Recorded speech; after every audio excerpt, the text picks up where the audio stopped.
Welcome back to another episode of Sunday League Struggles. Now we're at episode 11 and we're going to structure things a bit differently this episode, where I'm actually going to have a timer in the top left so you can actually see how long into the game, the highlight is. And two, we're not going to have a face cam because I look like shit and I don't really want my face on the screen if I look like this. Doesn't really explain it for the last 10 videos though. So this week was the last game before the Christmas period, which means we won't be playing any games until the 8th of January next year. So, there's not going to be any episodes of this for a while. So this week we were playing Forum Flyers, who are in our division, but unfortunately it wasn't a league fixture. It was another cup competition at home yet again. I generally cannot remember the last time I actually played in the league. Paul, our manager, then reverted back to the 4-2-3-1 formation, which has done us well over the season, instead of the 4-4-2 that we played last week. Obviously, I started off in goal. The back four was Sean at right back, Joe and Bradley in the centre as per usual, and Julian made his return from injury by going at left back for this game. Dudley and Powers sat in front of the defence as the two defensive midfielders. Matty then returned at right mid. Lawson dropped back from his striker position from last week to go left mid, and Levi moved from left mid to go into the centre as a number 10, with Ade leading the line by himself up front. We also had 5 subs this week in Jamie, Charlie, Geordie, Connor and Chris. So, let's get into the game, and we kick off. So for the first and only time this season, we seemed to get light fog before our game, and it seemed to be there for about 15 or so minutes. But I prefer that over the sun. The ref that we had in our game, we've already had before this season, and he would take his time over decisions, making sure that he talked to all the players for about 15 minutes before we actually played again. Yeah, this was happening quite often, and I know there's only 4 minutes on the clock, but I think we knew how much injury time we were going to be playing this game. Ade then got the first chance of the game, and he managed to win the ball off the centre-back and run through and goal, one-on-one with the keeper, but the keeper pulled off a good save and pushed it wide, even though the camera didn't actually catch it. And what would this Sunday League series be if Geordie decided he didn't really want to film the football and just film a dog walking past? If the dog's owners find out that the dog has made it onto my channel rather than a bigger channel, I might be in a little bit of trouble. Ade then managed to put the ball over the bar from 25 yards out, and these highlights are only making it because there wasn't really much happening. After last week's diabolical display against free kicks, I thought this week I'm going to have to come out and claim some and, assert my dominance in the box. Now, it would help if I actually didn't take out the striker and actually caught the ball. Well, at least Geordie's kept the camera on the action this time. He's videoing the ref. Oh, he's videoing the dog again. Now, if it could take a shit, I actually might describe the game better than... Now, Sean, our right back, has a habit of finding himself in the box even though he's meant to be defending, and he actually got a chance to put us 1-0 up. The ref then told Geordie to move the camera back because it was on the touchline apparently. He does know what series this is, doesn't he? If you also wanted to know if I'm still on the pitch, I am, but nothing's really going towards me. He says as he catches a free kick. And probably the most uninspiring shot and save combination ever seen in Sunday League. Dudley then found Lawson on the wing, and Lawson cut in from the left wing and then beat a defender and then had so much space to shoot. Although he probably should have taken a shot next time. Yeah, you remember the last free kick where I just ran into a bundle of players and then clattered someone without getting anywhere near the ball?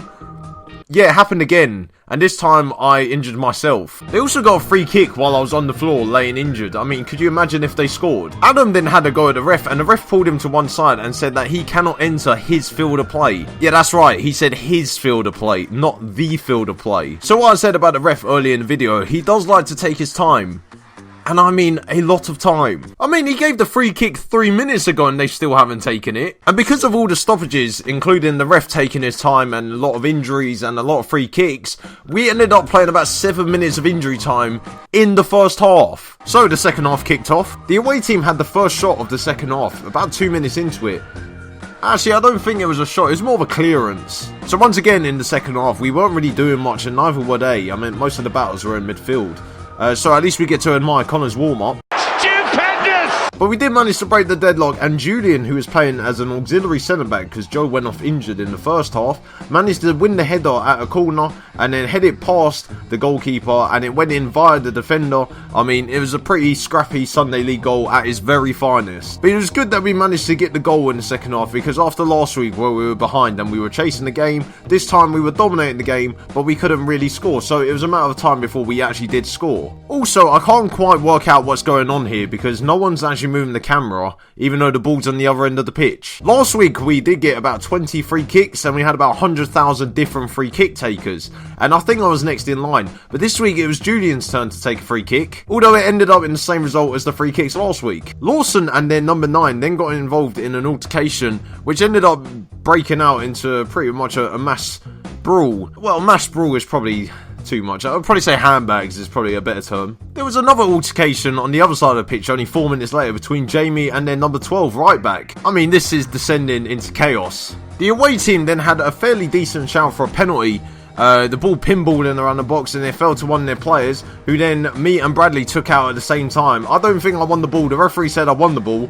Then their number 3 then called the ref a fucking prick, and then it went into chaos once again. The referee was about to send him off, and I did the good thing in saying that the number 3 had said it to me rather than the ref, which he actually did direct it out to. Ade then had a header cleared off the line, which would have killed the game at 2-0 going into injury time, before he was then cynically wiped out by their number 7 from behind. And then the number 7 had a go at Ade because he thought that Ade had stamped on him, even though Ade was on the floor, and then all hell broke loose once again. You have to admit, this is top quality entertainment that you get for free on YouTube. The ref then finally got control of the game again by giving the number 7 a red card, and that was the first time I've seen a red card this season. But I mean, he should have been giving out the cards much earlier than that, because he completely lost control of the game. Then again, I'm not a ref, I'm only a shit goalkeeper, so I mean, who am I to talk? Anyways, back to the game, and then Charlie managed to work some space and then hit a fierce shot at the keeper, who made a good save from it. Unfortunately, I don't think you can actually see him making the save, so sorry mate if you're watching. We will now go into the 8th minute of injury time, which means we've played an extra 15 minutes in this game. Saying that though, nothing actually happened for the rest of the game, and it was full time after that, so we ended up winning 1-0, which means we're into the second round of this cup. Now this cup is between all the teams in the league, so we could be ended up playing a Premier Division team in a few weeks time, or a 3rd Division team.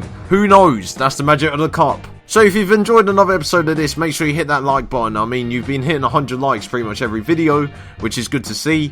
We'll be back in January with more of this, and we'll be back in the league. So let's hope we can actually win some league games for once.